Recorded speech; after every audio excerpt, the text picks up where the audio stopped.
Welcome to the Why Not Real Estate Podcast, where you will learn top strategies from world-class real estate investors, both large and small. Why not? Tune in and get started today. Just putting yourself in those rooms, you start shaking hands, you start meeting other people who are doing this. And I can still come home and I can talk to friends from yesterday, and it's so foreign to them. They're like, what do you like? What they don't even, when you say like I work with investors, it sounds like, so are you working for BlackRock? Like I don't like, what do you mean? Like it doesn't, like they're mom and pop investors all the time. It's essentially just investing in the asset class of real estate.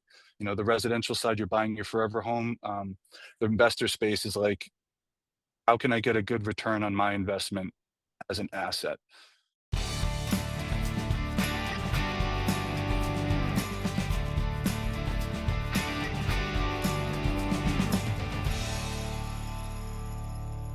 Hey, what's up, all of my real estate peeps? This is Brian Lucier, host of the Why Not Real Estate Podcast, with another episode where we interview beginners to billionaires, where we feel investing in multifamily is one of the best asset classes in real estate. However, on many shows, we've been shown a new twist or angle, and I'm always learning something from this show. So today, we have a house flipper, and he's also an investor, and he does some other things as well.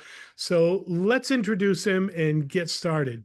So, ladies and gentlemen, all my real estate peeps, rock stars, investors, landlords, property managers, today's guest is someone who proves that blue collar work ethic plus real estate hustle equals serious momentum.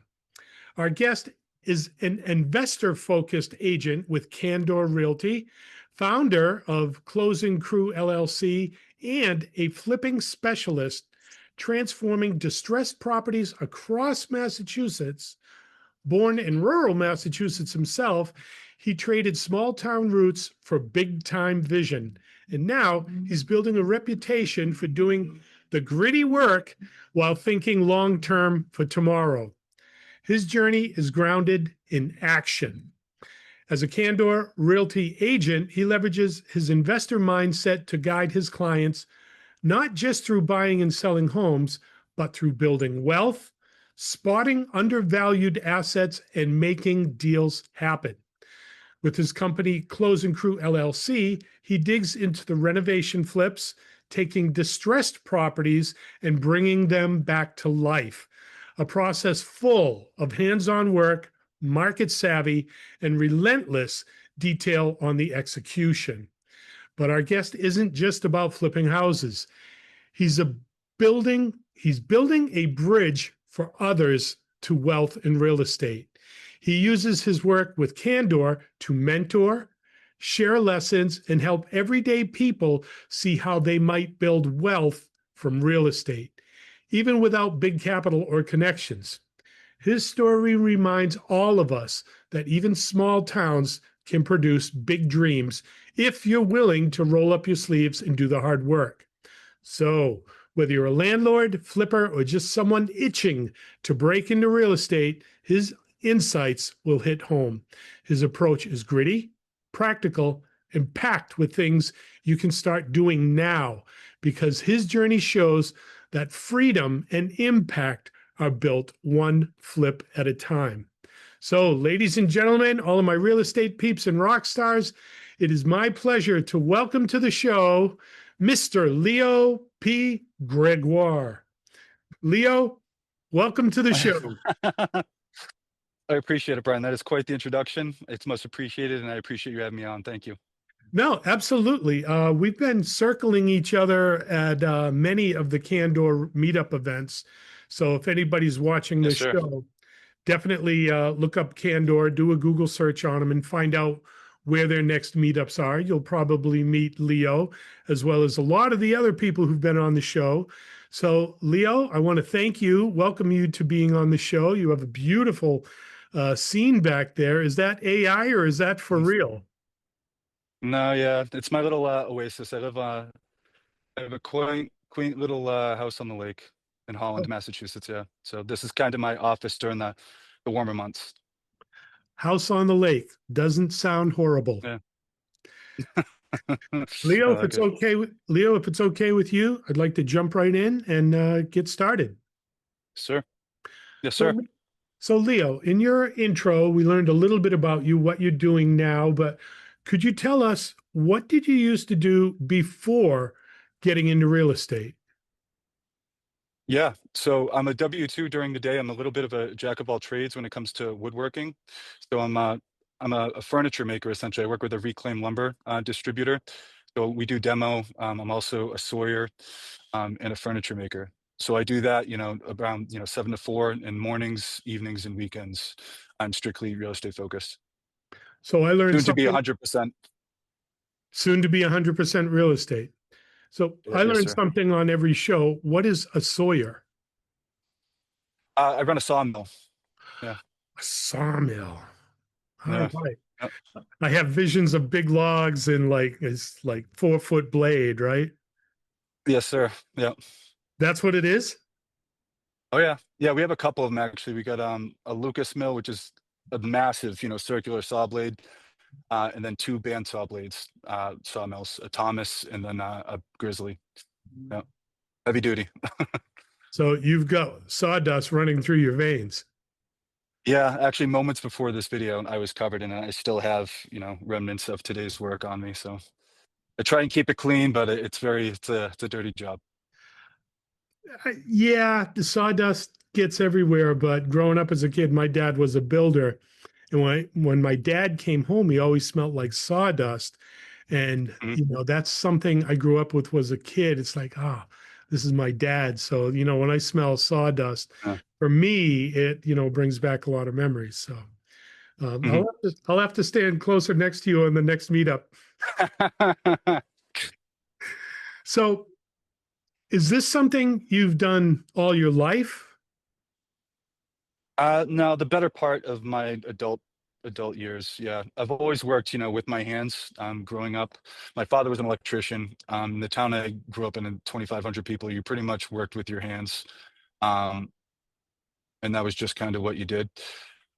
Investing or real estate was not really much in the nomenclature out here. So I'm really excited. Like in future, I have plans to bring real estate investing back to small towns like this because I know there are a lot of people with a lot of capital.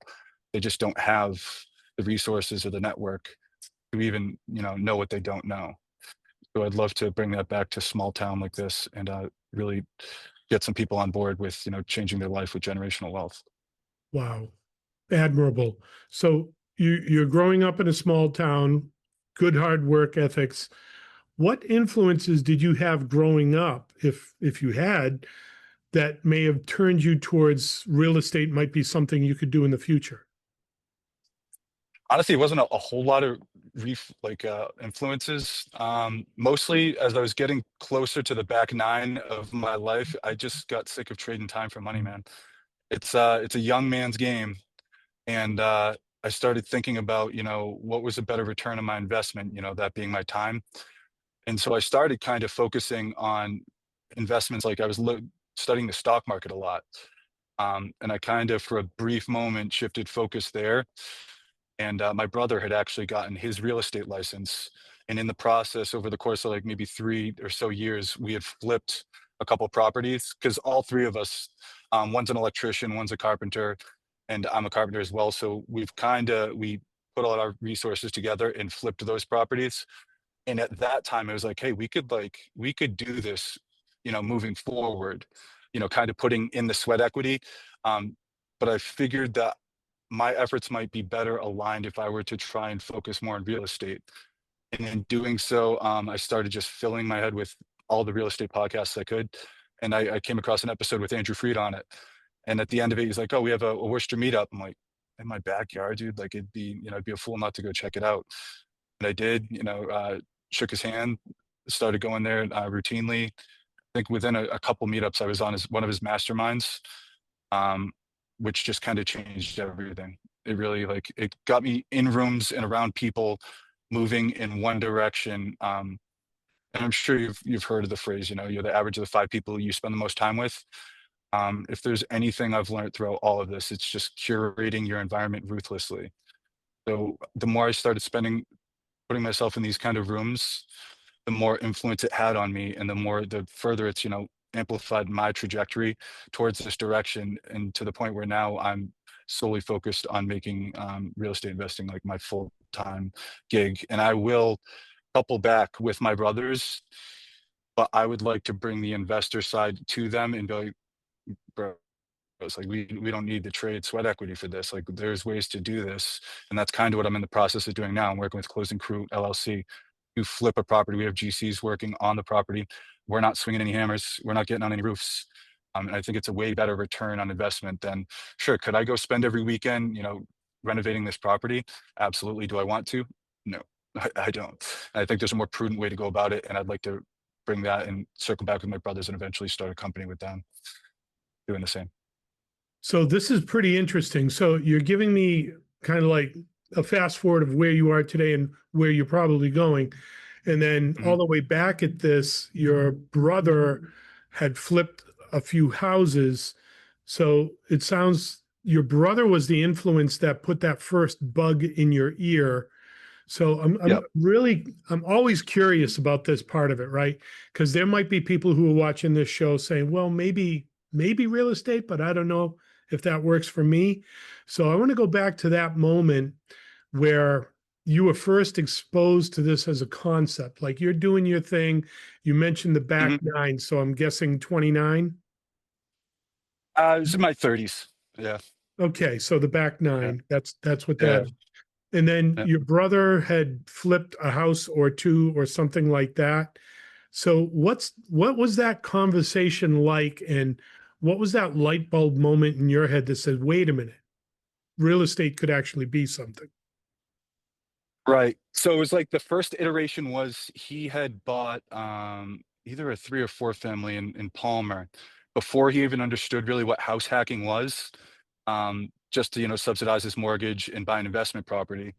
It kind of ended up being a sour experience for him. So we ended up selling it.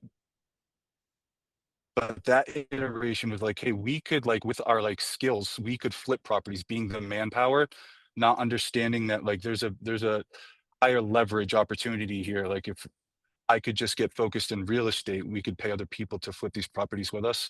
But initially it was like, hey, we have the skills to flip these properties. And that's kind of how we were at least initially approaching it until I got licensed as an agent and then started, hanging out with other investors and realizing that there were easier ways to go about this. Okay, so the timeline is a deal gone bad, and then you and your brothers realized, hey, we got the skills, we could do this. And then Right. it was later in your trajectory that the light bulb came in that we could be investors. And I'm guessing that probably happened when you started to absorb podcasts and educate yourself to learn, more about the business part of it instead of just the renovation part of it. Right. It was mostly so that this has mostly been my trajectory.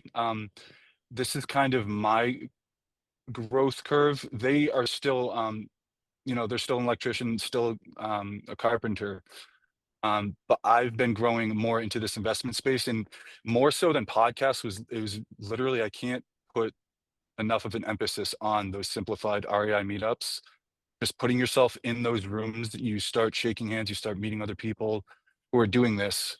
Um, and I can still come home and I can talk to friends from yesterday, and it's so foreign to them. They're like, "What do you like? What?" They don't even when you say like I work with investors, it sounds like so. What are you working for BlackRock? Like I don't like. What do you mean? Like it doesn't like they're mom and pop investors all the time. It's essentially just investing in the asset class of real estate. The residential side, you're buying your forever home. The investor space is like, how can I get a good return on my investment as an asset? So that's kind of been my trajectory. I've been kind of like building up my chops as an investor so that I can come home and be that'll be my lane as part of the company that we can work together. And ideally, I don't think they want to work with their hands forever, but I think they wouldn't be opposed to it. You know what I mean? If I can be the agent and investor side of things and like bring that sort of knowledge to the table, it would round out the whole picture. I'm just curious, do you have your CSL, your construction supervisor license? My brother does. One of them does. Yeah. Okay, cool. So that Mhm. that that solves that part of the riddle to be able to pull the permits and do all that stuff. So Right. interesting, and you're dead on, right? Like when you first start talking about investors, people think you come from another planet. It's like, wait, Yeah. They have no concept. yeah, you're the blue collar guy who grew up in the town of 25,000 people. Where Mm. when did you turn into investor? So you focused on the meetups, and I want to put a spotlight there, right? So we interview beginners to billionaires. Someone who's watching this for the first time may have never done a deal. So I want to bring you back to that emotional experience when you first walked into one of these meetups, not knowing what to expect, not knowing, you were probably going to meet aliens from another planet, right? All But right. All right. like, I want you to try to connect to what was going on in that emotional core, that we might be able to connect it to someone who's never done this before, to kind of give them a little taste of what they might be walking into. So, what was that first Mhm. meetup? What was going through your head? Oh God. It was, brother, 5 years ago, I was not the person I am today. So like I'd never even conceived of networking or going to an event like that. And being the dude who works with his hands, there's just like, I'm gonna walk into a room filled with people, I'm gonna be the alien. It was very intimidating, but I pulled the trigger because essentially at that point in my life, it was should have get off the pot. You know what I mean? Like the only way you're gonna grow is to approach these uncomfortable situations and be around people that are ahead of you. You know what I mean? So I pulled the trigger and almost immediately put at ease. Like that's what I wish I could like convey to the average people. I post about these meetups every month that they're going on to try and like destigmatize it. I think people have a stigma revolving networking or like what the sorts of people that go to these events, and they're just normal people. They're great, amazing people, and they're so positive, and everyone's looking to move forward. Everyone's shaking hands, kissing babies. How can I help you? And everybody, it's about building relationships. And I equate it to building relationships as an adult. You know what I mean? Like when you're a kid, your friends are it's all location based. Whatever's down the street, is the person you grew up in math class or whatever. And then in the adult world, most people have friends they can count on one hand and still have fingers left over. But like when you put yourself in rooms like that, not only do you make friendships, but like they're incredibly valuable relationships, like literal killers. Like there's so many amazing investors and vendors and other contractors and lawyers, attorney, like people of all shapes and sizes that are just looking to grow in business. And I'd never encountered anything more impactful than that. It's surrounding yourself with people like that in your life. It's huge. And I think everybody should check it out. I love your perspective that you kind of flipped the script on where I thought you would go. Walking in thinking everybody was an alien, but you walked in thinking you were the alien. Yeah. That intimidated you. So that's Yeah. valuable, super valuable. Mhm. Because anybody who's maybe a beginner looking at this thinking, should I go? Should I not go? You know, everything that you've said about wonderful people who are there to help, positive, resourceful people. They say all the time, your network is your net worth. Net worth. So, Absolutely. just taking that step, jumping in with both feet, maybe even over Hmm. your head and getting started. Absolutely over my head. Yeah, for certain. Yeah. But, But sometimes it's imperative. That's how you grow. You know what I mean? Like, show me somebody who hasn't put themselves in that situation. Yeah. I've learned, I've been doing this a long time. I've learned more from my failures than I have from my successes. Hmm. Hopefully, people watch this show, other podcasts, you hear enough of what people didn't do right or what they did do right, where you can avoid stepping and losing a limb, you know. That's the huge part of it. That's something I've had to overcome because of how I grew up. I was always a one man army. I'll do it. You know what I mean? I'll do it. And that's been the huge like shift in my mindset with like learning, not only learning from people who have been there before, so I don't have to take the lumps, I mean, it's just that's everything. You can waste years making your own mistakes when you can learn from people who have already Yeah. paved the road for you. You know, we're not reinventing the wheel here. People have made the mistakes you're going to make. You know what I mean? And it's imperative to learn as much from as many people who have done what you're trying to do. You know, no one's reinventing the wheel here. And you also mentioned that, people at these meetups are generous. They're willing to Oh share, yeah. like it's interesting, right? Because I've been doing this a long time and I always kind of like shelter and be careful of a conversation I might have with someone because I've Hmm. been doing this a long time. For me, it's like very commonplace to talk about this deal or that apartment or whatever. Where Hmm. if I'm out in the general public, now I'm seen as an alien from Mars or something. So I kind of like mask that off. But when you walk into a room with a bunch of other aliens like us, and we can just like, you know what I mean, right? Like Yeah, yeah, yeah. we were talking about a 6 unit deal the other night and all the spaghetti that The was on clocks. that plate, right? But we No. were able to talk at a level where we knew, okay, yeah, that's a problem. Yeah, that's a good thing. And we Right. knew because we've done and listened and learned from other people's Mhm. triumphs and tribulations, which is a Mhm. great segue here. So I think you just mentioned that you've been in the investor side of it. Well, actually, let's go all the way back when you first did rehab or two with your brother. How many years ago was Yep. that? Better part of a decade, almost a decade ago, and then 3 years after that. So 10 years ago, you were flipping, and then 3 years after that, you became investor? No, I've only been in real estate for a bit over a year. Is What? when I shifted focus and started. Yeah, yeah, yeah. So let me get this straight. 10 When I years ago, you helped your brother flip a house. And then Yep. there was a 9 year incubation hibernation period. And then a year ago, you flew out with rocket fuel. Yeah, and, that is mostly attributed to being in those rooms, um, because of who I started curating my environment so ruthlessly that I only really spend time around my family and, other people that are headed the same direction as me. Like, I'm on masterminds.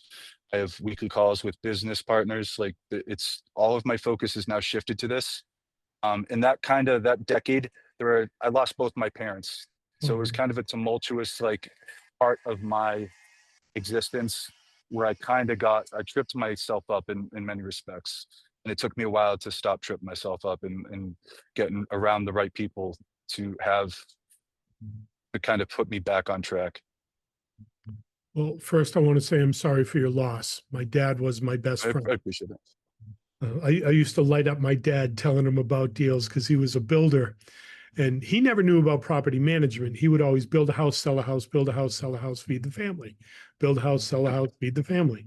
So, not till later in his years did he figure out, hey, instead of building a house, I could build an apartment building. And Yeah, that was the big shift. And I was too young and didn't get it yet. yeah, Really yeah. wanted to buy his property, but it didn't work out. So, that's what it was. So, Mhm. if I'm hearing this correctly, all this growth, all this mastermind, all this REI, all this shift in mindset happened in the last year. Yeah, yeah. It's been uh it's been a whirlwind, yeah. And I really can't, I know we keep coming back to it. I attribute most of it to those meetups. Um, because I've cut off a lot of there's nothing wrong. Everybody's got fun time friends, but I mean, if you spend, too much time around fun time friends, it only gets you so far. And I just started putting myself in rooms with people moving forward. So it's constant, like you couple that with discipline and the putting yourself in those rooms is like the motivation spikes that like keep the boat like sailing. You know what I mean? It's easy to it's when you put yourself around people in those kinds of rooms, it's so inspiring that yeah, I don't know. You start building relationships with these people and adding value to their lives. and they help you out. Frankly, I've never been in such a positive environment like that. Um, that it's kind of like coupled with me finding this to be my path forward. It's just like full steam go. Like it's green light all the way. So I've heard Brandon Turner say this all the time. If you hang around with four broke friends, you'll be the You fifth become the one. fifth. Right. Yeah, And the opposite is true, right? If you hang around with successful people, you become the successful person. It just kind of yeah, like germinates on you. And yeah. you're living proof in 1 year. I mean, honestly, from my conversations with you at the meetups that we've gone to, I've just Mhm. assumed, okay, here's a guy who's been in for like 5, 6, 7 years. And I appreciate that. well, It's been go ahead. it's been it kind of it's just been an obsession of mine. It's when I'm not working, when I'm not sleeping, when I'm not with my family, it's the only thing I focus on. And with any, there's no solutions, there's only trade-offs. So like I've had to sacrifice a lot. I've even with my family, like I've missed plenty of, parent teacher conferences, beaches on the weekends. Like I've missed I see my friends maybe once a quarter, if that. Um, and I don't mind it because it it is paying off and it will continue to pay off. What I mean? I have like a 5 to 10 year plan. 5 years, in under 5 years, I won't have a W-2 anymore. In 10 years, I will be financially unfuckable. Not unfuck, but like I'll be in a point where like I don't need to continue doing this, even though I know I will in perpetuity, because like nobody, once you get good at something, you don't just like, oh, like now I'm gonna sit on a beach forever. You know what I mean? Like I'll just continue to move forward, but I'll be in a position where like there's no longer anything that will, threaten me per se. Yeah, you've got a vision, you've got a plan, you've got a direction, a purpose. Right. Yeah. And yeah, I mean, guilty as charged. I sat on a beach for 6 years and here I am back in Massachusetts doing deals again. That I Yeah. built a motor, built a machine, and it had been sitting in the garage for a while. So yeah, this is nice, but doing the show, meeting folks like yourself, it got me all revved up again. And now I'm out here doing deals, looking at deals, working on a property now. I was doing drawings of a design before we got on this show. So yeah, it unstoppable. There, I'll phrase Yeah. what you said to Yeah. say unstoppable there. Uh, Um, I mean, so who's to say though? I mean, I could get to a point and like maybe if I could be in Aruba, like maybe I'm like, this is kind of nice. Like I don't, but right now it's all gas, no brakes for me. Yeah. all gas, no brakes. I like that. Uh, I like that. yeah. So there's going to be a tough question here.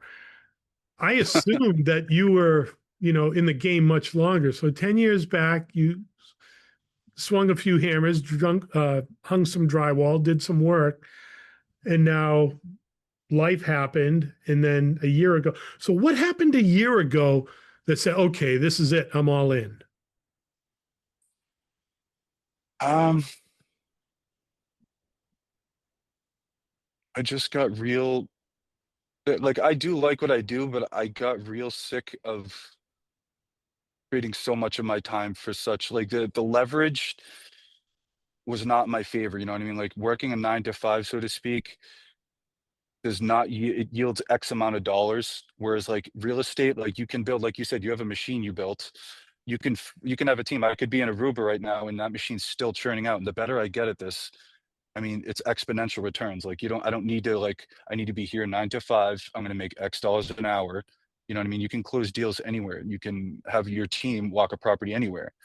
Um, and that got me really excited because I'm so used to like having to be on site work with my hands. Like now I can just sit behind this computer and just grind anywhere I am. And Anywhere. yeah, and it kind of got me thinking like this is my path forward. And I really I'm giving myself like 10 years to get, up to altitude. And I think I can do it in less than that. But because I'm not getting any younger, you know what I mean? And I know I'm going to have to sacrifice a lot of time up front for this to reap the rewards on the back end. And because I'm not getting any younger, now's the time. I don't think it's going to take you 10 years. I think you're going to hit in at least three. When I Andrew was, appreciate that. I hope so. well, Andrew came on my first year of doing the show, I think he was at 130 units, still doing his W-2 job.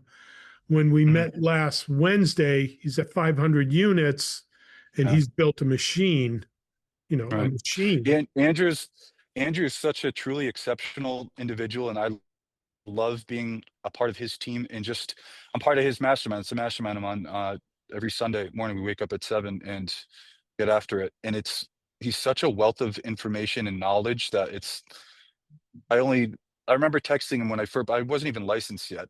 And it was on one of his like early on masterminds, and it kind of fizzled out. But I remember texting him.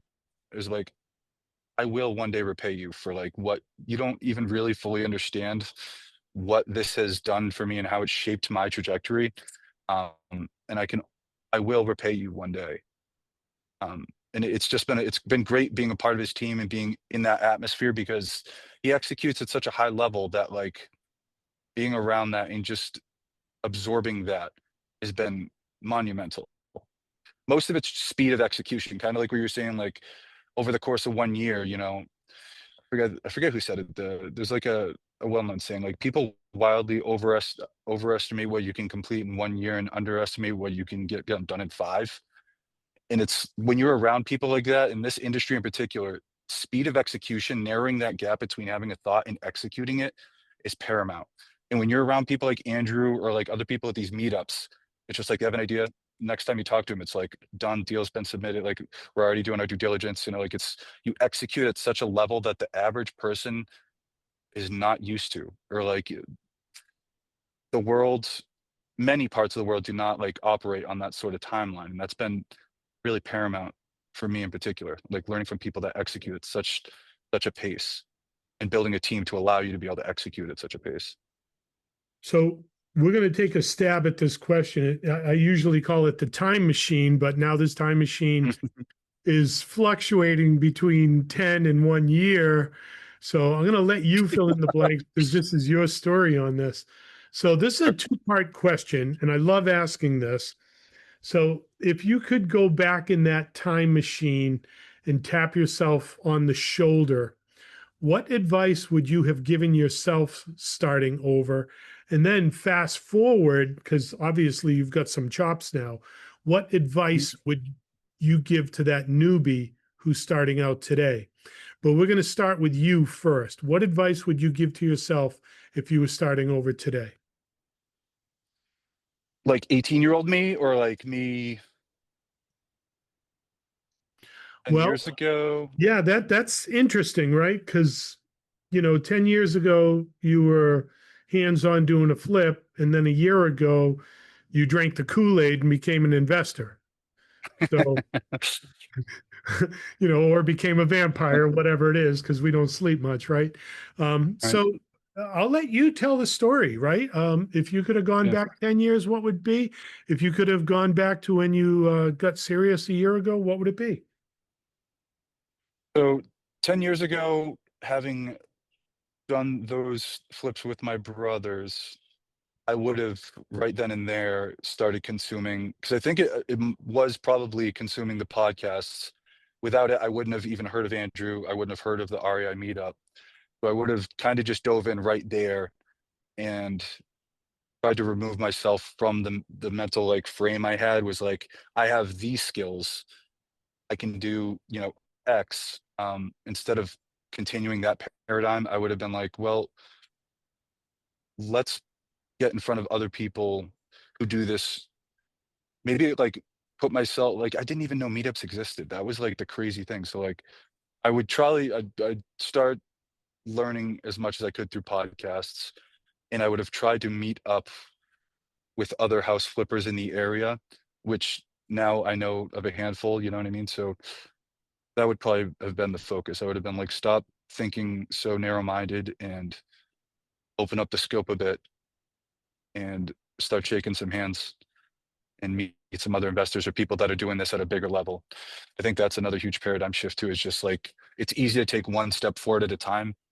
But if you can meet people that are, 10, 20 steps ahead of you, it kind of like, you move in accordance with that rate. You know what I mean? That a 1% better, you can jump 10, 15, 20 better just by, learning from the right people and providing value to those people to establish relationships. 1 year ago, I probably would have focused more on the investor side. I initially jumped, I had been licensed, I just got licensed as an agent. So that was kind of like, I kept my goals purposely broad because when you first start out, I feel like there's so much opportunity. It'd be kind of a fool's errand to narrow your scope to, you don't know what you don't know at that point. So I had been focused primarily on agent work, where I think if I had focused more on my personal investments, I would probably be a bit further than I am now. It's hard to say how much further, but at the time I was trying to replace my W-2 with um, agent work, which I guess in some sense I still am. But at this point, it looks like I'm probably just gonna move forward flipping. And ideally, I'd like to next year do 4 flips, and then keep that going moving forward until I can build a system that um, will replace my W-2 work. Leo, 1 year, you're here, right? I appreciate it. I wish I could appreciate it more. It's hard. Well, It's hard in hindsight. the gap in the gain, right? But yeah, Have you read The Gap in the Gain? I haven't. No. Okay. So I'll give you the 30,000 foot overview, right? So the gap is Leo sitting here thinking, oh, I could have done that, should have done this. I would be this far. It's like, oh, it's so far. It's the next mountain peak, and I'm never going to get there because Mm-hmm. every step I take, I have a bigger dream and the mountain gets further away. That's the A gap, goalpost. the Yeah. goalpost syndrome. It keeps moving Uh, because you uh, learn as you go towards it. The gain is if you look back the last year, how far have you already come? yeah. Yeah. Yeah, True. Yeah. you've come further in 1 year than some investors do in 10. Let that It's sink a hell of in. a time to be alive. Yeah. I I appreciate the perspective. It's a hell of a time to be alive, man. Because I talk to people like John Bombachi's been huge, and Candor in general, Andrew, like the whole brokerage and the investor space that they've curated has been so huge to me. And I talked to, somebody like John who's been doing this for a long time, and like, meetups didn't exist at this caliber like this. Like we're marketing them on Facebook, and like all you have to do is go on your phone and you can be hit by like a local REI meetup. Like there were generations past like where that didn't exist. You know what I mean? They kind of paved the way for this. So it's like it's a hell of a time to be alive for somebody like me who's hungry. The world is our oyster, and we have all the resources, and it's never been easier to succeed if you just can be uncommonly consistent. And now you're in a network of group of folks. A question may come up on your lap that you don't know the answer to, but you know enough people that you could connect Yes. and say, okay, who can answer this question? Right. Which is another one of Dan Sullivan, Dr. Benjamin Hardy's books, Who Not How, right? So, and Mhm. you even mentioned it to being an investor, right? You don't want to be doing the hands-on part. You want to be the mindset part of it. So who Right. could do that? Not how can I do it? Right. So Yeah. you're already in that mindset. And that's probably one of the biggest challenges to this industry, thinking Yeah. that you can do it. Right. And frankly, that's always like if you give me an inch, I'll take a mile. Like having these sorts of resources in this network, it almost makes me feel a bit invincible. Like I'm more than positive I'm going to make my fair share of mistakes, but it's like knowing that like there's always somebody that does know the answer that has been where I've been that I can reach out to. It's like it's almost a set of training wheels that like it's so it just goes back to like instead of taking the lumps, like you have resources, like learn from I think Warren Buffett said it. He's like, like I'd rather learn from someone else's mistakes. You know what I mean? And like someday that'll be me. Like when I come home, I have big ambitions of bringing REI meetups to like my small town around like the Sturbridge area, and even helping Candor build like a Connecticut team. But like that will be me one day. I would love to like help the next generation and be like, let me show you some of the potholes to avoid.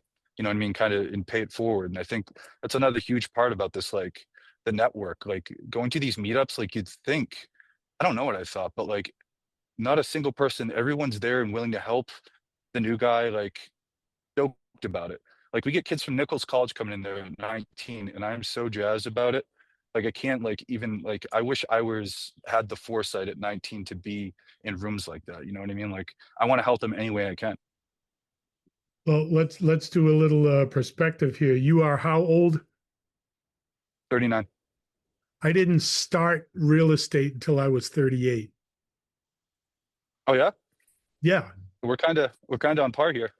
Well, no, you're ahead of me because I didn't have your mindset at 38. I was still Right. hands-on, do it myself. Right. Yeah. Investor for me didn't come for like another 5 or 6 years. So Hmm. you're way ahead of me. Yeah. You That's started seriously a year ago and you're way ahead of me. Let you that put it sink that way. in. Yeah. Well, I know because I've done this Yeah. track. I know my journey and I'm Hmm. looking at you where you are now on your trajectory. It's like 1 year in, I wasn't there. No way. I bought my first property and I was like an idiot for 3 years until I figured out I could refinance it. And then I did that a few more times. It took me a while, but I turned my first property into 1.2 million in 3 years. Nice. After I woke up, Yeah. I owned the Yeah. property, but I was like sleepwalking. I didn't know what I had. So Did you have any mentors? no, Carlton No. Sheets, $249. The Carlton Sheets, I probably still have it somewhere, that whole CD box set. And I was listening to stuff on there and I had no idea what he was talking about. And now Right. if I listen to, oh yeah, lease purchase option with a option to buy. Yeah, I know what that is. Seller financing. Oh yeah, I know what that is. Back Hmm. then, it's like, what is this? That like this guy's an alien, right? Yeah. So Yeah. good segue here for that newbie who's watching this show saying, okay, Leo's been doing this a year. I can be able to do this. What advice would you give to that newbie who's on the fence right now who wants to get started today? Pull the trigger and go to the next simplified REI meetup that you can, and do it consistently. I think the biggest, what sets people, which is kind of bizarre to even think about, we've never been in a day and age where it's been easier to do nothing. So just by the very act of being consistent and doing something, um, sets you apart. And you'll see it. I mean, I'm sure you've seen it going to these meetups. You'll see some people that come in there. It's easy to get inspired by Joe X home buyer who's got, 9-figure portfolio or whatever. But the motivation wanes, and then you don't see these people return. You need to keep going back. And it can be overwhelming at times because like a lot of the information will just wash over your head, but you'll walk away with one nugget or you'll shake one extra hand. And you keep doing that, and like 12 months, kind of like you said, you look back in hindsight, and it's like you've established relationships. You've learned so much more than you in your present shoes like realize, unless you like kind of look back. So you need to be uncommonly consistent, and I would suggest getting in every room you can, in every meetup, shake as many hands as you can, provide value to those people, and establish relationships. Because me personally, like I can't really absorb information from books or anything, but like firsthand knowledge, establishing a relationship, and picking someone's brain with very case specific things, like, oh, this is something I'm like going in right now. Replacing a septic on this flip that we're working on right now. I've never done it before. Like, oh, here's a septic engineer. You're going to want to do this in time because you're going to have to get 4 weeks in front of the town before they permit you. Like things that like it's very hard to like Google this information. So like relationships are, and it's probably almost trite at this point to say in this industry, but it's everything. Your network is so incredibly important. And if you're starting out, you're going to want to be around people that are doing what you want to be doing. You're spot on when you said consistency. And I've heard so many people say this. You start going to these meetups, they meet once a month, or you're going to two or three of them. So you might be hitting Mhm. 3 or 4 of these a month. After a year, the players in the room, they watch the room and they're not Yeah. probably Yeah. going to, they're not going to run up to that person the first time in the room and just spill all the beans of what they're about. Right. They're going to watch. And if they see you showing up consistent, they see you do a deal, they see you get some experience, then that's when they're going to approach you. And that's when they're going to accept you into their clan, right? It's not Mhm. like you're going to show up that first date and say, okay, let's just get married. Yeah. If you're Yeah. there, I think you called it uncommonly consistent. If you Yeah. adapt that mindset and just show up, and there are Yeah. nights after working 12 hours, I don't feel like going. But when I Right. go and I make the effort, I might make only two or three connections that night. It's Hmm. worth it because at the It end, compounds. exactly, it Yeah. compounds and it Yeah. builds your trajectory. Because as your trajectory compounds, it compounds your trajectory. It's Yeah. like Exponential. Yeah. that's a Yeah. great word. It's a Yeah. 50-cent word. We'll go with exponential. I like it. But So it's what true though. I mean, effort recognizes effort. You know what I mean? Game recognizes game. And if you can't go to one meetup and expect people to like want to pour into you, you know what I mean? You got to provide these people value as well. Um, but effort does recognize effort. And even I think that's a good way to say it. Yeah. and you know, this is a little off topic here, but your arms are pretty damn jacked, right? No, like hear me It's, out here. That's nice. That's nice. Hey, grandpa got game too. you're So looking good. Yeah. I'm 63, right? But Mhm. you say effort recognizes effort. When I walk into a room and I see someone like yourself who I know busts your butt Mhm.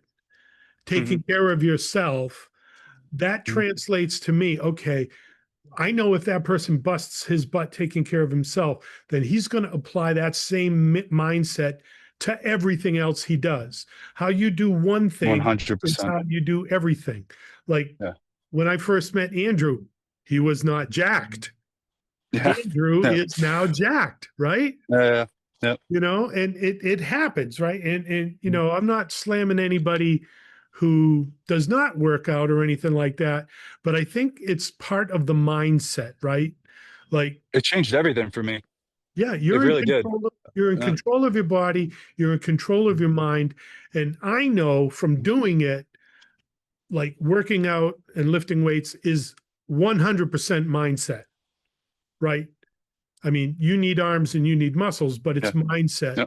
to get you up to that next level. And Yeah. it's the same thing here. Um, any I other, think it's the best metaphor. I think it's the best metaphor for life, to be honest, because it's prolonged effort with little return. You know what I mean? Like you go to the gym, you wake up the next day sore, but you're not jacked. You have to put in the effort for prolonged periods of time. And on the back end, you reap the rewards. We live in a society where everything's immediate now. Our phones are immediate. We have these cheap dopamine hits. And when somebody walks in the room and they're in shape, you know that that person understands the game, and you apply that across any discipline. Real estate, just keep moving. Like you'll get kicked in the teeth so often. Like so yeah, much what's on online real estate is sexy. It's the snazzy suits. It's a car. It's these people with 100 unit portfolios. But it's like the work it takes to get there is not sexy. It's a yeah, lot of grinding and that's why 87% of agents, at least agents, I'd wager even more for investors within the first 3 to 5 years fall off because it's sold as a sexy, industry. But like the work it takes to get there and to be proficient at it, it's a grind, dude. It's a grind, and you have to be able to withstand prolonged periods of effort with little reward. you're absolutely right. And I've heard so many people on the different episodes say this, right? So real estate as a business is easy to understand, but the Right. work is hard. Yeah. You got to put in Mhm. those reps. Um, I want to put the spotlight back on a newbie, and then we'll let this one go. Any other advice you would give to that newbie who's listening to this on the fence, thinking maybe I will, maybe I won't, Maybe you should. maybe maybe you should, Yeah. To be right? honest, what is real estate? I think it's statistically the largest wealth creator in all of history, I think. Um, I think it's probably created the most millionaires throughout the course of time than any other discipline.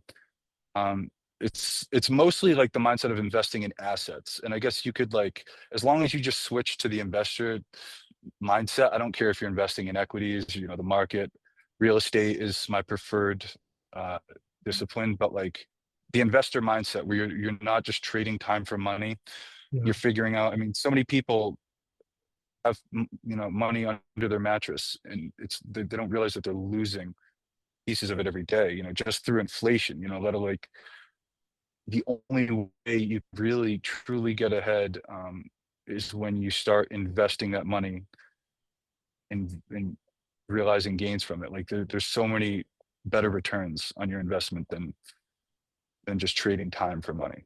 Yeah, and you mentioned it so clearly. Real estate is a way to build wealth, and that's not Yeah. just one flavor of ice cream. You've got Right. commercial, industrial, strip malls, mobile homes, storage, multifamily, flipping, wholesaling. I Hmm. mean, the list goes on and on and on. You can Right. find something in real estate that matches your style, your ethics, the amount of effort or time that you've got to put in. You could be a passive investor, a GP in a deal, right? Right. There's this, I mean, you say real estate and it's like talking about doctors, right? You got brain surgeons, Right.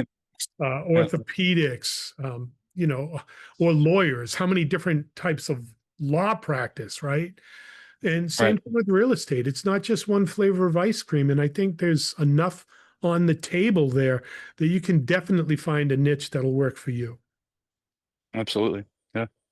So that was really good time machine. I like that. And, you know, I really like that you had that 10-year start, a little bit of a pause, and then boom, 12-month explosion.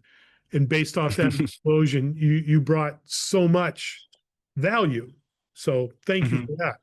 So I want to do a little Well. bit of a deal dive here. And this section I like to ask, and it can be any deal you want to discuss, even a deal you walked away from. I don't care. What's the Mhm. best deal you ever did? What type of property was it? How did you find it? And how did you finance it? I'd have to say the one I'm currently working on. This was a huge one through the simplified REI meetups. We host a quarterly one, and the last quarterly one, John Babachi, we had a live deal simulation from, there were a bunch of teams. Each team was given a handful of properties. You had to choose a property. You had to find lending for it, and we had to walk it all the way through like a live deal simulation, all the way to stabilization. And the team that won a 50 grand promissory note, and I and my team won it. Um, and through that, we have recently acquired a property, a single family, about 1,200 square feet, 3 bed, 1 bath in Westford, that we're currently flipping. And I like it because it's the first time I've had to use hard money, and it's the first time that I've kind of been fully behind the driver's seat. I mean, my team and I have been, but like it's the first time where going back, 10 years, I was winging the hammer a lot of the time. You know what I mean? Being in the driver's seat this time there's a whole milieu of, start to finish stuff that I've never really been privy to. Um, and John's been a huge resource for this. He's given me, great underwriting templates. And he's been helping us and kind of been a confidant through this. And it's been huge. And that it was kind of why we started Closing Crew LLC. It's actually a newer entity, so I'm gonna have to look into that one in New Jersey and see. Hope I don't have a lawsuit on my hands, but um, It's yeah, young enough to start fresh. Yeah. yeah.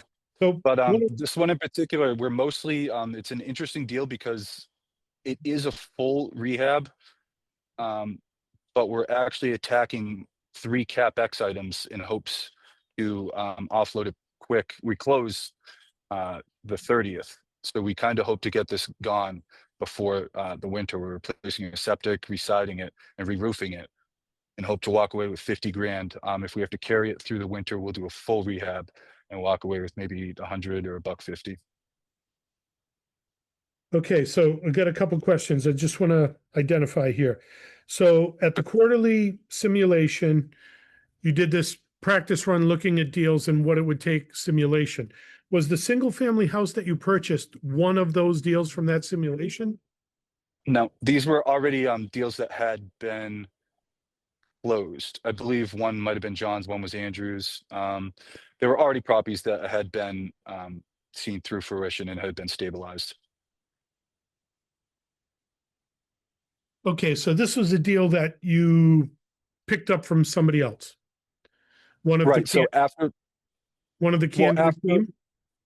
after winning that competition throughout the summer, the team and I have been meeting every Monday um, to kind of delegate things and break things down. Two of the members would start. We had an MLS trip, obviously, and two of the members would aggregate all of that, our matches, into Excel sheet and underwrite them. And then on the weekends, we'd kind of go, go look at these properties. And then towards the later half of the summer, there's just so much, and we were offering so low because we were coming in with hard money that we were just sending out offers, sight unseen, just off photos. And a wholesaler had come to John with this property in Westford the day that we got just kind of a run of the mill cosmetic flip under contract in Worcester. And we decided to go with the Westford one because it was a little riskier, but the upside was greater. Okay, so it came from within the group, within the team. Yeah. You mentioned hard money. So was this Mhm. a total hard money purchase? We're actually raising capital currently. For right now, we're raising 100 grand for the renovation. Um, but so we actually got killer terms on this. We got essentially 90% LTV, 9.5% interest over 12 months. They're going to finance 90% of the purchase price and full rehab. So yeah. Yeah. We're Okay. raising capital for the interim because how contractors work. Like, well, the draw process works. Like, we essentially pay the contractors, take pictures of work done, and then we get the draw from hard money. Okay, so the hard money is your lender. It's not institutional. This is a private hard money lender. They're in on the deal. ABL, Who? ABL. Mike Chadwick. I do not. Asset based lending. Yeah, Okay. awesome. Mike Chadwick's amazing. The whole team. John does a lot of work with them. They're great. Okay. All right. Okay, so they're your lender. We know how you found it. We know what kind of deal it is. 90 loan to value plus the renovation, and Yep. your exit is 50K. Yes. Yep. Plan A. Plan B would be full renovation. Walking away with considerably more, but there is more risk. We'd have to hold it through out, winter, pay a shit ton of interest. You know what I mean? Oh God, yeah. So Yeah. just curious, what's the interest on these terms? 9.5%. That's Killer. not bad. Yeah. I come from No, a that's great. commercial Actually, world. most of the, Yeah, I come from a actually, commercial from world. what I had, I'm sorry. Go I ahead. was just saying, so most of the people I had inquired about, unless you get a good rapport with them, 75% LTV, 12%, a couple points. Um, so yeah, I was very pleased with those terms. Yeah. Yeah, what you just mentioned is what I've usually heard. For me to Right. go into a lender commercial, I'm at 6.25, 6.5, something like that. So, that I've been in that space a long time. Now I can only do commercial loans because long time ago I tripped a wire, and now I like commercial loans. I'm okay with that. Yeah. So plan A is to dispose of the property by November-ish. Ideally, yeah, that'd be best case scenario. We're never really had to deal with town red tape or anything. Like, we're replacing the septic. We have proposal in place, and we're just waiting on the town now, and hoping that we can get the green light and get permitted within 3 to 4 weeks. Um, and then we can get, we can do a perk test, and then we can get an installer to break ground and install before the winter. Um, if we can't break ground before winter, we were thinking about listing it with a contingency that like we do have the septic design in place by closing. This will be, installed.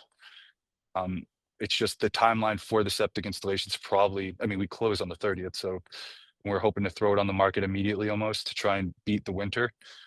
Um, I was going to say the but yeah, marketing campaign starts September 31st.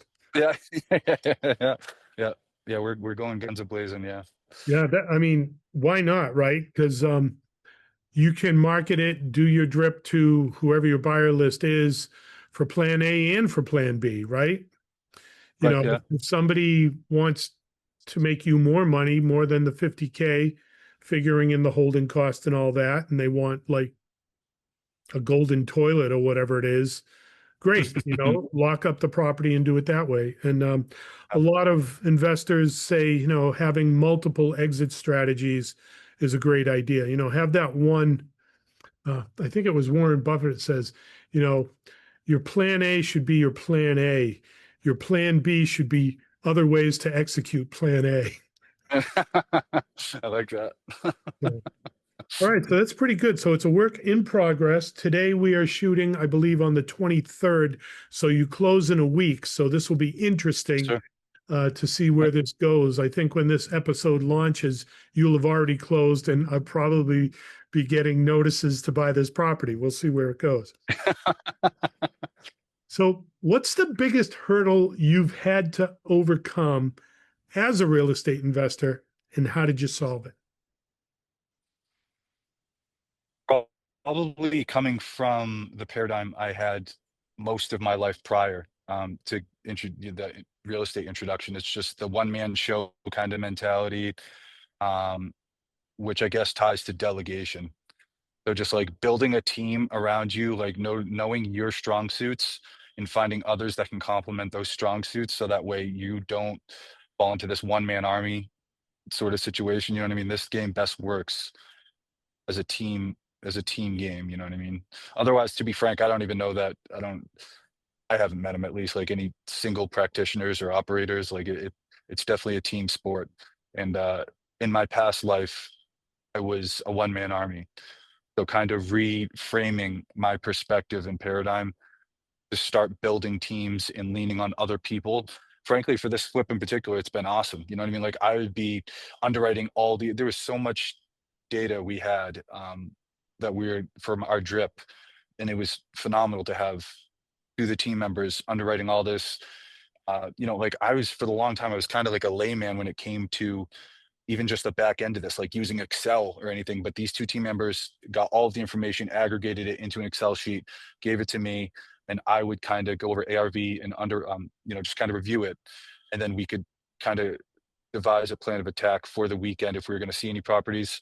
Or me being the agent in the group, I just started, sending out offers. So it was awesome having that. And one of them, Kate, one of the team members, substantiated our LLC. I still to this day have no idea how to create an LLC, and that would have eaten me alive 10 years ago. But it's like somebody else can do that and has done it. Like I don't need to know that. I can spend my time worrying about something else. And not that that's like a earth shattering. It's not like I could figure out how to create an LLC, but in the past it would have been something that I would have spent valuable hours, you know, kind of distracted trying to just dot all my I's, cross all my T's. Having a team, and Gary, another team member, is handling all the contractors. He has a GC lined up, and all the contractors got all the quotes. Another huge weight off my chest. Like it's just been awesome to be part of a team where everybody's taking care of X, he's taking care of Y, and we can all kind of come together for the right, for the same goal. Yeah, So I would say delegation's been huge. you're mentioning so many valuable things here. I want to put a spotlight back on it. You're mentioning the mindset, the delegation, the team members. This person was a specialist, that person was a specialist. And it triggered in Mhm. my head a book that I'm reading right now, Scaling Smart by Rich and Kathy Fetke. And the chapter I'm in right now is building your A team, like your team of rock stars. You Mhm. don't want generalists like a jack of all trade. You want a Mhm. team of specialists. Like you want a Right. sniper, you want to precision this, you want to precision that. The person that knows, bang, that's how you do an LLC, and here's how we structure it. Mm. You don't Right. want the person, I know a little bit about this, I know a little bit about that, because Right. like you said, your focus fades, right? Like Right. for you to focus on what you need to do to do an LLC is totally taking your eyes off the ball of what your real superpower is. You're Mhm. the agent in the group, you're throwing the Mhm. offers out. Boom, boom, boom. Mhm. You're the deals are Mhm. flying off of your desk. That's your superpower. Yep. Somebody else should be doing this, somebody else should be doing that. So building a Mhm. team of specialists, and for me, Bel Air has been doing what it's been doing for years, and I'm still challenged to do this, right? I mean, it Mhm. never stops.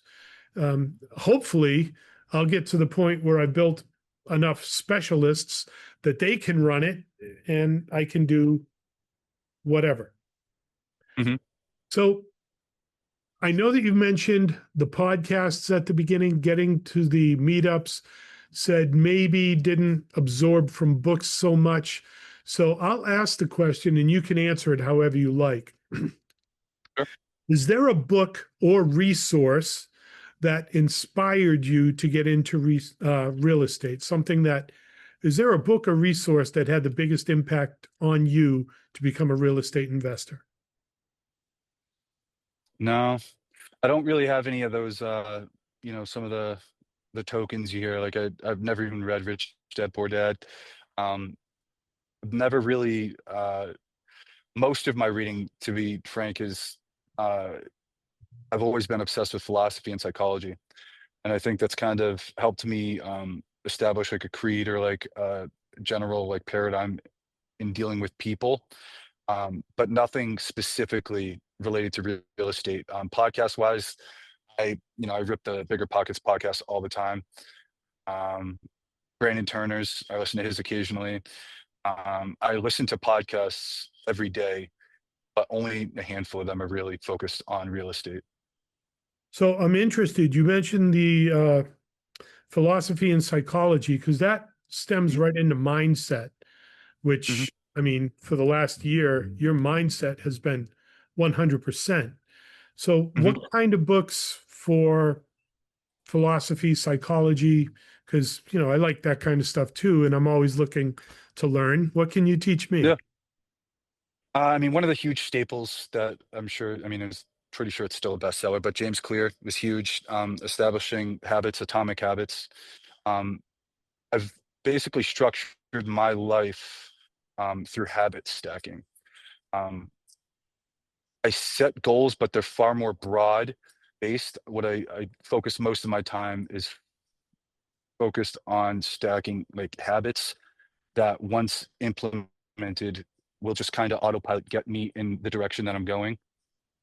So James Clear has been huge with that, in shaping my mindset and just kind of how habits like rule all of our actions, whether you realize it or not. And if you're not like cognitively aware of your habits or instead like implementing new habits, like I am ruthless with my environment. You know what I mean? Like, or I set myself up, might be a James Clear quote too, but like I set myself up so it's almost impossible to fail. Because if you're like, if I'm going to rely on willpower, all it takes is a shit night of sleep and I'm going to Dunkin' Donuts, or I'm just like, oh, the gym, no, I'm tired. I don't want to go. Like it's easy, you know what I mean? But it's like if I have like I live with my computer and my gym bag in my car, and my gym is on my way to work. So it's like I just go straight from work. I don't come home and then get ready to go to the gym because it's like more likely that I'm gonna maybe sit down on the couch or like God knows whatever. And I bring my laptop with me, so I'm like I'm always available to whenever I have a free moment. I'm looking at the MLS or I'm working on a deal. Um, and I mean I do that across the board with everything like food. I don't even I'll eat everything and anything in sight, so I just don't even have it in sight. Like I don't buy junk food because I mean I set myself up for success in that manner. Like why even buy it if I'm gonna just be tempted with willpower? I think people rely way too much on willpower and it's such a finite resource. Mm, and if you can initially start with engineering your environment so that it's very unlikely you will fail, then you can start building the step by step, the discipline. And then at that point, like once you're disciplined and you have a habit in, in play, like it's largely just kind of your default setting. It's very hard to upset it. So psychology, atomic habits is huge. I like a lot of Morgan Housel's work. I think he's kind of just a no nonsense, like invest in ETFs kind of investor type, but he's mostly focused on psychology. His latest book, I think, is something called I forget what it was. The last book I read, Same as Ever, I think, and he kind of details like how um, people try to like peer into the future, like the next market crash, or like they try and like look for things that are telltales for like what will happen in the future, when you'd be better off at just looking at the past and like studying human behavior, because humans across the board, for as long as humans have been around, have always responded the same. What happens when people see red? They sell. You know what I mean? Like, whereas if you were to just like realize that people react emotionally more often than not, like you can recognize that and realize that like long term, like if that's where most people lose, at least like in the stock market, is because they see a red Monday and they're just like, fuck, I'm getting out. Like it's sunk cost fallacy, or like I'm just gonna sell my losses now. Whereas if you were to just ride it, like you'll be institutional investors that you'd pay six figures to invest your money over the long term. If you just dollar cost average an ETF, I mean, Warren Buffett has made bets on this, and you will outperform 9 out of 10 institutional investors. So Morgan Housel is a good author, James Clear. And then in terms of philosophy, I've always been an existentialist, which can get kind of bleak, I guess, if you frame it a certain way. But like I'm huge in Nietzsche, um, in the sense that like I kind of view myself as like a ball of clay that I can shape and mold into anything. I can create my own reality. I can create something from dust to diamonds. Like it doesn't. There's nothing really holding me back, and there's no real like rules in place here. I do have a moral compass, but it's like I'm not really. I'm more. I like existentialism because it's about creating a life that is uniquely, maximizing your potential. Which That's just like that. you've absolutely done that in the last 12 months. I'm working on it. Thank you, brother. I But, appreciate it. but I mean, have you not? Yeah. Yeah. You have. I'm giving Yes, you the sir. props where they do. So I learned something from every show, and you just gave me something that I'm going to implement. So I want to thank you for that. I'm going to keep a Mhm. bag of workout clothes in my truck. Dude, it's a Because I fail drive. safe. It works. Yeah, it is. I mean, and back to the atomic habits and the habit stacking. Mhm. I'm up at 5, on my way to the gym at 6:30. I'm back at 7:30, and I start habit stacking. So that's the routine part of it. I habit stack. I put the frying pan on low, medium heat, throw 4 eggs in there, turn on the water for the coffee, go take my shower. By the time I Mhm. come back out, my breakfast is ready. I'm not taking a Yep. shower and then coming out wasting time to cook my breakfast, you Right. know. So I don't think the average person under like fully like once you start recognizing, like we're all creatures of routine and habit. And it's just like once you start like taking mental note of your routines or habits, like you can optimize them to better serve you. To ever like whether you like it or not, like we're all creatures of habit and routine. It's just like, is your routine hindering you?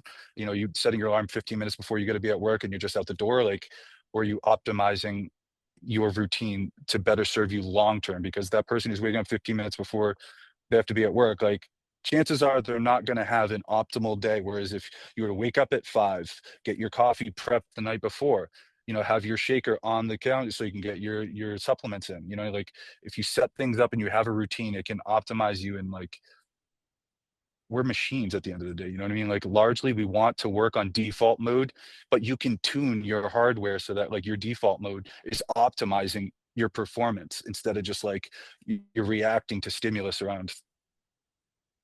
yeah, in Atomic Habits, one of the examples that just stuck with me, like, oh yeah, this makes so much sense. And pardon me if I offend anybody, but clean the bathroom naked, and then take a shower, right? I Yeah, there you go. mean, Yeah. why take a shower and then clean the bathroom? Because then you got to take a shower again. Yeah. Yeah.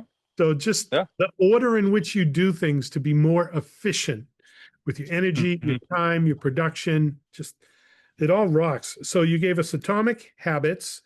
You gave us uh I Same think as it's same Ever, as ever. Same as Yeah, I Ever think by so. Morgan Housel. Nietzsche, we can just look Mhm. at some popular Nietzsche. I'm going to add Yeah. one. I'm going to add one here that maybe or maybe not is something on your wheelhouse, but it was Daniel Kahneman's Thinking Fast and Slow. I love that one. I audiobooked that one. Yeah. Yeah, I Yep. really love that book. What really threw me in that book is like, okay, so you could do this in that wet cement and then do this. Mhm. And you just stop there saying, well, what does wet cement have to do with this sentence, right? And it's Mhm. like, it shut me down. And then I turn the page and says, you're probably figuring out why did I put wet cement? Because, your brain's Pattern going to react. interrupting. Yeah, Yeah. that Yeah. thing, right? And actually that book really put me in grips with loss aversion, Yeah. right? Because I had my to die for place to live on the island. And I paid X Mhm. amount for it. And somebody offered me twice what I paid for it in cash. I didn't want to sell it, but I got over it because of the book by Dan Kahneman. It's like, okay, what's the worst thing that could happen? I ended up in the property next door looking at the same sunset and added zeros to my bank account. Yeah. Okay, my coffee spread of the plants and the view isn't the same. I can deal with that, right? If I really want Right. that, I can go to a hotel on the beach or something and experience that Yeah. and still have the zeros in my bank account. So that Mhm. loss aversion, it helped me. That book really helped me with the mindset to let go of something. So Mhm. I'm not going to go down that rabbit hole, but what you were talking about and all this, it's like, yeah, it's really important that you're treating yourself to the mindset you need to have to be successful. Mhm. All right. We talked about that. We talked about that. Okay, this is the fun one. Actually, I've got a couple more questions for you. So, what's next for you and why not get started? Well, next would be succeeding in this current flip, and that'll definitely take me into next year. So I guess what's next is doing 4 of these next year.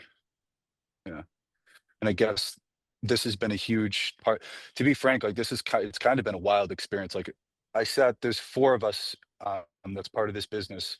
We sat down at that quarterly meetup, complete strangers, like, nice to meet you. My name is, and we've all really worked so surprisingly well together for 4 total strangers. Um, it'd be great to grow that as a business moving forward, to tackle 4 flips a year and see where we can go. Because ultimately, to tie into multifamily, I would like to be able to do this and build a machine where I can then take that capital to JV on larger commercial properties, 12 to 16 unit.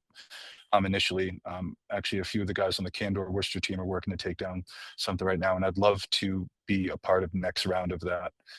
Um, So yeah, I can right now, I guess, see this flip through and optimize our back end system so that we can more appropriately and like more seamlessly, tackle realistically 4 of these next year. Well, you put it out there in the universe. You said it, Mine right? for the taking.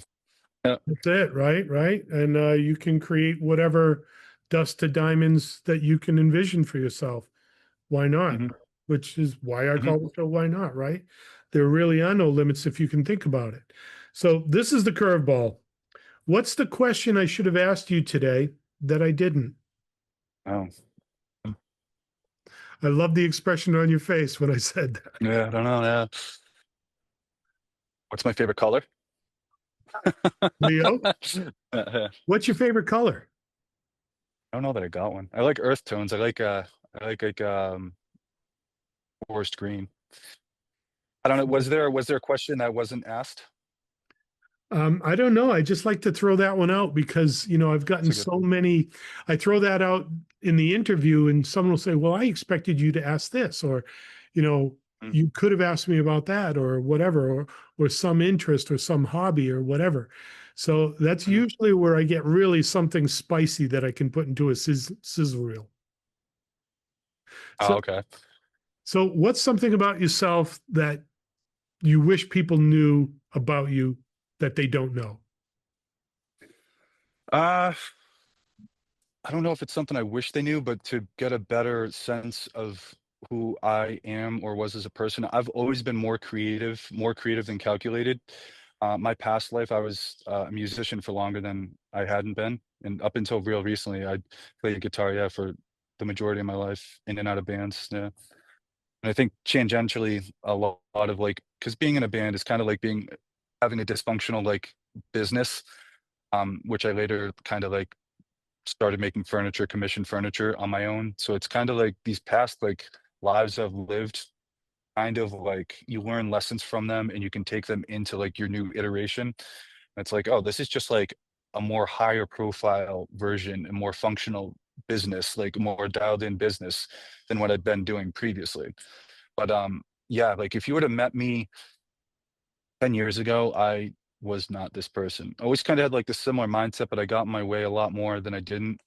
I didn't have necessarily all of the right people around me, and I was way more creative than calculated. Um, and as a result, I mean, yeah, I was a musician for longer than I hadn't been. Yeah, Yeah, I was a maybe I'll drummer. come back to it. I've been a Really? drummer since I was 13 years old, right? Yeah. Oh, shit. Yeah, I So was a guitarist. yeah, I can't read a note, so Me either. Yeah, me either. so what's the running joke? What do you call a drummer without a girlfriend? I don't know, unemployed. Homeless. Yeah, I mean, dude, I look back. I had a lot of great friends, but I really wish some of them kind of shifted focus. That's musicians like it's a dime a dozen. It's an industry where it's really easy to be like a fuck up, having fun, and a lot of people, a lot of potential that probably could have been realized. You know what I mean? Not that it's ever like time is not that they don't have the time still, but mm, Well, keep yeah. on the trajectory because you mentioned earlier, you said to Andrew, someday I'm going to pay you back. Knowing Andrew, I think if you got to the point where maybe some of these past relationships, friends, whatever, if you could bring them to the table, I think Andrew would step back and kind of be proud, saying, that's my grandson. And now, proud of Leo because he's helping people expand the wealth through real estate and all this. So, Mhm. that's not off the table. I mean, paying back or the idea of paying back Andrew may just be paying it forward. Yeah, yeah. A good way of putting it. Leo, did you have fun? I did, man. I appreciated this very much. So I remember meeting you last year in Lowell and heard about your podcast. I think Cam introduced us, and this has been a long time coming. I was glad I could be on this episode. I appreciate it very much. Thank you for your time. No, you brought it. You brought a lot of mindset. You brought a lot of important stuff that I think a lot of people are going to be able to benefit from. So I want to thank you for being on the show and bringing the thunder. So if It was my anyone, pleasure. my pleasure to have you, Leo. So if anyone watching the show today wants to reach out to you, get in touch with you, maybe you spark something, maybe they want to add value to your purpose and goal for what you put out there. How should our viewers get in touch with you, Leo? Uh, at one of the simplified REI meetups, I go to Worcester and Lowell ones, all of them. So maybe we could connect in person there. Otherwise, I'm on Facebook at Leo P. Gregoire and on Instagram at LPG_realty. Perfect. I'll make sure I get all those in the notes. So anything else you want to share with our viewers before we cut you loose to enjoy life? No, I think we covered a lot here.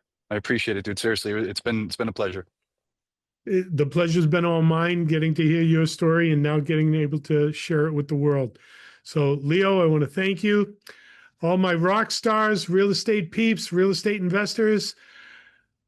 Our guest today, Mr. Leo P. Gregoire. I hope I pronounced that correctly. It'll do. Gregoire? Gregoire. Yeah. Thank you, Mr. Gregoire. So here we are. This is Brian Lucier from the Why Not Real Estate Podcast signing off, and we'll see you all on the next one. Hey, man.